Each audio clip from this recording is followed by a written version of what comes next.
Ngayong gabi, naglaan tayo ng isang gabi, hindi lamang upang papurihan ng Diyos, hindi lamang upang siya'y pasalamatan, kundi sa ating patuloy na paglalakbay ngayong Semana Santa, naglaan tayo ng isang gabi upang hingin ang kanyang kapatawaran. Batid natin na marami tayong kahinaan. Alam natin ang ating bawat kasamaan. Kaya't ang ating pagdiriwang ay hindi upang tignan lamang yung ating kahinaan. Hindi lamang upang aminin yung nagawang pagkakamali. Tayo ay nagdiriwang sapagkat sa kabila ng bawat kahinaan at kasamaan, naroon palagi ang kapatawaran ng Diyos. Naalala ko ang isang kwento ng mga maglola patungkol sa kahalagahan ng paghingi ng kapatawaran, ang kahalagahan ng pag-ako ng bawat kamalian. Meron pong isang lola na merong 2 apo. Isang araw, habang naglalaro ang 2 batang ito na magkapatid, hindi sinasadyang napatay nila sa kanilang pagtatakbuhan ang paboritong bibe ng kanilang lola. Napatay ng bunsong kapatid, no? Yung paboritong bibe ng kanilang lola. Kaya ang sabi po ng bunso, itago na lamang natin para hindi tayo mapagalitan. Alam natin paborito ni lola ang bibing ito. So ano pong ginawa? Nagkasundo sila na itago ang nagawang pagpatay sa paboritong bibe ng kanyang lola. Lumipas ang ilang araw habang sila'y kumakain sa hapag, ang sabi ng lola, pagkatapos kumain, sabi doon sa panganay, pagkatapos kumain, magsibak ka ng mga kahoy upang gatungin. Ang sabi po nung panganay, ang gagawa po niyan, yung kapatid kong bunso. Sabi nung kapatid na bunso, bakit ako? Ikaw ang siyang inuutusan. Ang sabi ng kapatid na panganay, ang bibe. Wala pa yung punchline. Ang bibe. Sabi po nung bunso, sige na nga, ako na nga ang magkakahoy upang panggatong. Kinabukasan, sabi ng lola, matapos kumain ng almusal, ang panganay ang siyang magliligpit ng pinagkanan. Ang sabi ng panganay, yung bunso ko pong kapatid ang maghuhugas. Sabi ng bunsong kapatid, ako na naman, ikaw ang inuutusan ni lola. Sabi ng panganay, hindi ka ba maghuhugas? Tandaan mo, ang bibe. Wala pong nagawa yung bunsong kapatid, kundi hugasan ng pinagkanan. Hanggang sa lumipas ang ilang araw, ganun palagi yung nangyayari. Hanggang sa pinakadulo, sabi po ni lola, dahil wala nang pasok, maglinis kayo ng buong bahay, pangungunahan ng panganay. Sabi nung panganay, yung bunso po ang siyang maglilinis para sa akin. Sabi nung bunso, palagi mo na lang akong iniisahan. Palaging ako ang siya nagtatrabaho.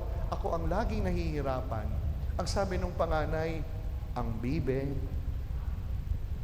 Hanggang sa wala na pong nagawa yung bunso, ang sabi niya, aamin ako kay lola sapagkat ako'y patuloy ng nahihirapan. Nagtungo po yung bunsong anak, apo doon sa lola at inamin niya yung kanyang nagawang pagkakasala. Ang sabi po ng lola, alam kong ikaw ang nakapatay sa paborito kong bibe. Ang sabi ng bunso, gayon naman po pala, bakit hindi niyo po sinabi sa akin? Ang sabi ng lola, sapagkat hinihintay ko lang, aminin mo ang iyong nagawang pagkakamali. Mga minamahal kong mga kapatid, hindi ba't parang ganito yung ating sitwasyon? Sa bawat panahon na tayo magkakasala, laging sinasabi sa atin ng demonyo, ang bibe. Laging sinasabi sa atin ng demonyo, yung ating kahinaan. Lagi nang ipinapaalala kung gaano tayo kasama. Pero kung atin lamang iisipin na wala naman nakukubli sa Diyos, lahat ng bagay, nakikita at alam niya ang ating ginagawa. Kaya't huwag natin patagalin yung paghihirap, gayong napakadaling humingi ng tawad. No? Kaya nga po, mga minamahal kong mga kaparokya, ginawa natin ang araw na ito upang wag nang magkaroon ng kapangyarihan ng demonyo sa atin at laging ipaalala ang Bibe.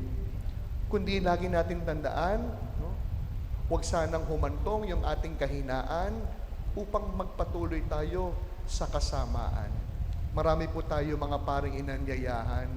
Sabi ko, marami kong iimbitahan. Sigurado naman, walang uupo kung nasaan ako. Nasabihin ng mga tao, naku Father, nahihiya po kami sa inyo. Kilala niyo po kami. Kaya minsan naisip ko, aba, parang mas makapangyarihan yata ako sa Diyos. Kay Father, nahihiya. Pero sa Diyos, baliwala.